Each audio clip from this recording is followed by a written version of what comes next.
ननद। अंजलि की उम्र लगभग 30 साल हो चुकी थी। वो एक स्कूल में टीचर की जॉब करती थी। अंजलि के घर में उसकी माँ के अलावा उसका छोटा भाई और भाभी भी रहा करते थे। 30 साल की उम्र होने के बाद भी अंजलि की अब तक शादी नहीं हुई थी। इस बात को लेकर अंजलि की माँ रुक्मिणी देवी काफी परेशान रहा करती थी। माँ, मैं स्कूल जा रही हूँ, जरा मेरा टिफिन तो दे दीजिए।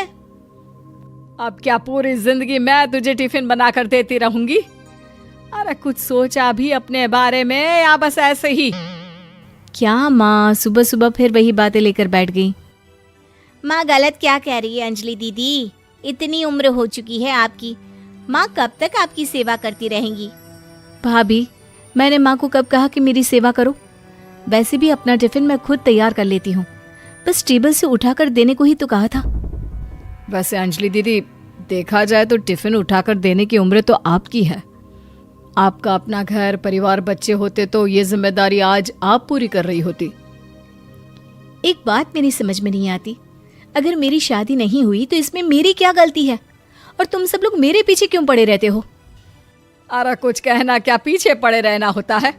अपने छोटे भाई को देख, तुझसे 3 साल छोटा है लेकिन 2 बच्चे खेल रहे हैं आंगन में। मुझे आप लोगों की कोई बात नहीं सुननी, जा रही हूँ मैं। और आप में से किसी को मेरा कोई काम करने की जरूरत नहीं है, मैं खुद संभाल लूंगी। इतना कहकर अंजलि वहां से चली जाती है। शाम को जब अंजलि अपने स्कूल से लौटकर घर वापस आती है तो उसने देखा कि पड़ोस वाली निर्मला चाची वहां पर बैठी हुई थी। क्या बात है अंजलि बिटिया, नौकरी करके वापस आ गई? जी चाची जी, कैसी हैं आप? मैं तो ठीक हूँ बेटा, तुम बताओ शादी के बारे में कुछ सोचा या नहीं? अरे रहने दीजिए ना, इससे तो शादी की बात करना ही बेकार है। कुछ भी कहो तो गुस्सा करती है, बात बात पर आंखें दिखाती है। माँ, आप ऐसा क्यों कह रही है? मैंने कब आप पर गुस्सा किया?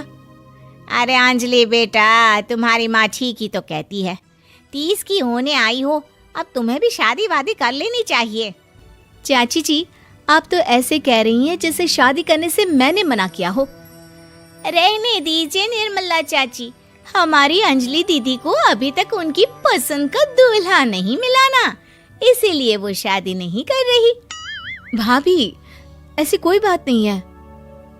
अरे तो फिर क्या बात है? तुम्हारी माँ ने तुम्हारे लिए इतने रिश्ते ढूंढे लेकिन तुम्हें कोई पसंद ही नहीं आता। क्या है ना चाची जी, हमारी ननद रानी नौकरी जो करती है ऐसे ही थोड़ी ना किसी को पसंद कर लेंगी। अरे भाई, नौकरी का घमंड है तो बात अलग है, कोई और बात हो तो बताओ, कोई रास्ता निकाला जाए। नहीं नहीं चाची जी, कोई बात नहीं है, बस मुझे अभी तक अपनी पसंद का कोई मिला नहीं है। सुन लिया आपने, इस लड़की के तो पर निकल आए हैं और इतनी उम्र में अपनी पसंद का कोई मिलेगा भी नहीं इसे। माँ, आप मेरी शादी को लेकर हमेशा मुझे ताने क्यों मारती रहती हैं? अपनी माँ की बातें तो ताने लगती है। ताने हैं? बताओ, मैंने कुछ गलत कहा क्या? देखो, ये सब छोड़ो, मेरी दूर की बुआ का बेटा है, उसकी अभी शादी नहीं हुई है, उम्र होगी कोई 34-35 साल। आप कहें तो बात आगे बढ़ाऊं? अरे हाँ हाँ, क्यों नहीं, ये भी कोई पूछने की बात है।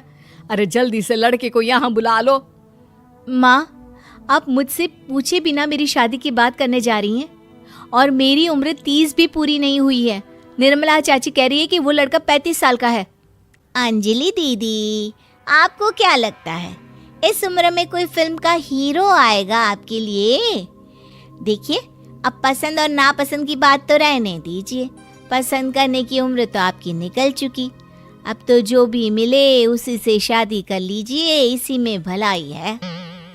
तेरी भाभी बिल्कुल ठीक कह रही है, अब जैसा रिश्ता मिले उसके लिए हाँ कर देना ताकि हम भी गंगा नहाए। ठीक है, चलिए मैं उस लड़के को कहती हूँ, वो कल ही अंजलि को देखने आ जाएगा। अगले दिन निर्मला चाची के दूर का रिश्तेदार अंजलि को देखने उसके घर आता है। उसका नाम था अजय। अंजलि जी, तो आप नौकरी करती हैं, वो भी स्कूल में? जी हाँ, मैं स्कूल में टीचर हूँ। हमारी बेटी बहुत होशियार है। अरे पढ़ने लिखने में इतनी होशियार है, इसीलिए तो इसकी नौकरी लगी है स्कूल में। हाँ हाँ ठीक है आंटी जी, ज़रा मुझे भी तो बात करने दीजिए आपकी बेटी से। जी पूछिए ना, क्या पूछना चाहते हैं?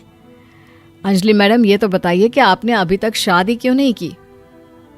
बस ऐसे ही, कहीं कोई रिश्ता पसंद नहीं आया इसलिए। लेकिन क्या मैं आपसे पूछ सकती हूँ कि आपने शादी क्यों नहीं की? अंजलि, क्या कर रही हो तुम? लड़कियों को इस तरह की बातें नहीं शोभा देती। रहने दीजिए आंटी जी, आपकी बेटी काफ़ी पढ़ी लिखी है, मैं उनके सवाल का जवाब दे ही देता हूँ। वो क्या है ना, मुझे भी अभी तक अपनी पसंद की कोई लड़की नहीं मिली। अच्छा, कोई बात नहीं। वैसे आपकी तनख्वाह कितनी है? कितना कमा लेती हैं महीने का? जी यही कोई 25,000 महीने। बस 25,000? इतने से क्या होता है? इतने से तो आजकल घर भी नहीं चलता। आपके कहने का क्या मतलब है? अरे मैं तो ये सोच कर आया था कि नौकरी वाली लड़की है, आराम से 40,000 कमाती होगी। माफ कीजिएगा, आपका और मेरा रिश्ता नहीं हो सकता। जी कोई बात नहीं, मुझे भी आपके साथ शादी करने में कोई इंटरेस्ट नहीं है। अंजलि, किस तरह की बात कर रही हो? घर आए रिश्ते को ठुकरा रही हो तुम। दीदी, अब इस उम्र में आपको इतनी अकड़ नहीं दिखानी चाहिए। अच्छा खासा रिश्ता हाथ से निकल गया, कहीं ऐसा ना हो कि जिंदगी भर कुंवारी ही रह जाओ आप। कुछ दिन और ऐसे ही निकल जाते हैं और अंजलि की शादी कभी नहीं होती। अंजलि के परिवार वाले बिंदास उसे ताने मारते रहते हैं, लेकिन अंजलि एक बड़ी नौकरी की तैयारी करती है और उसमें सिलेक्ट होने के बाद अंजलि को एक बहुत बड़ी नौकरी मिल जाती है। अब तो दीदी के नखरे और भी ज्यादा बढ़ जाएंगे भाई, अब तो इतनी बड़ी नौकरी जो लगी है, अब इनकी शादी होने से रही। माँ, मुझे नौकरी के लिए दूसरे शहर जाना पड़ेगा। आप जानती हैं ये बहुत बड़ी जॉब है और इसमें पैसे भी बहुत ज्यादा मिलेंगे। अच्छा, कितने पैसे मिलेंगे बेटा?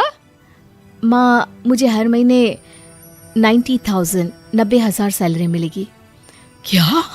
अरे वाह वाह, ये तो बहुत अच्छी बात है। लेकिन फायदा क्या? कितने भी पैसे मिले, शादी तो हुई नहीं ना तुम्हारी। अंजलि नौकरी करने के लिए दूसरे शहर में चली जाती है और जब कुछ महीनों के बाद वो वापस घर आती है तो उसे अपने पति के साथ देखकर उसके घर वाले हैरान रह जाते हैं। अरे अंजलि, तूने शादी कर ली और हमें बताया तक नहीं। और दामाद जी करते क्या हैं? इतनी बड़ी कार है उनकी। माँ, मैं आपको सब कुछ बताना चाहती थी, लेकिन आप सबके ताने सुनकर बहुत दुखी हो गई थी और इसलिए मैंने अपनी पसंद से शादी कर ली। मेरे पति मेरे साथ ही ऑफिस में नौकरी करते हैं और बहुत बड़े अफसर हैं। और एक बात बताऊं माँ, आज मैं बहुत खुश हूँ।